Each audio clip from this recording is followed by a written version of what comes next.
നിലപാട് വ്യക്തമാക്കിയിട്ടും കേരള കോൺഗ്രസ് എമ്മിനെതിരെയുള്ള വ്യാജ വാർത്തകൾ തുടർന്ന് മാധ്യമങ്ങൾ കോട്ടയത്ത് നടന്ന ജില്ലാ സ്റ്റിയറിംഗ് കമ്മിറ്റിയിൽ മുന്നണി മാറ്റ ചർച്ചയുണ്ടായെന്നാണ് പുതിയ കഥ. എന്നാൽ ഇത്തരത്തിൽ ഒരു ചർച്ച കമ്മിറ്റിയിൽ നടന്നിട്ടില്ലെന്ന് ജില്ലാ പ്രസിഡന്റ് ലോപ്പസ് മാത്യു പറഞ്ഞു.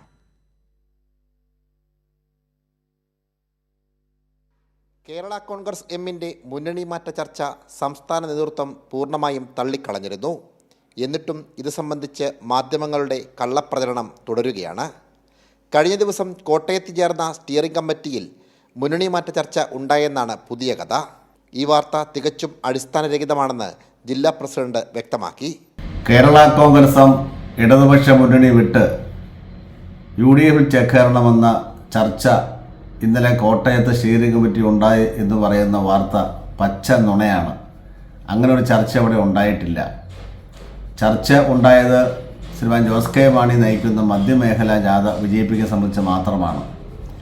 അങ്ങനെ നടന്ന കാര്യത്തിൽ നേരെ വിപരീതമായി മുന്നണി മാറ്റ ചർച്ച ഉണ്ടായി എന്ന് പറയുന്ന വാർത്തകൾ അടിസ്ഥാനരഹിതവും സത്യവിരുദ്ധവുമാണ്.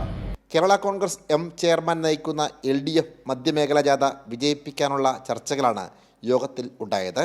ഈ തീരുമാനമെടുത്താണ് യോഗം പിരിഞ്ഞത്. വസ്തുതകൾ ഇതായിരിക്കെയാണ് തെറ്റിദ്ധരിപ്പിക്കുന്ന വാർത്ത വീണ്ടും മാധ്യമങ്ങൾ പടച്ചുവിടുന്നത്. സനോജ് സുരേന്ദ്രൻ, കൈരളി ന്യൂസ്, കോട്ടയം.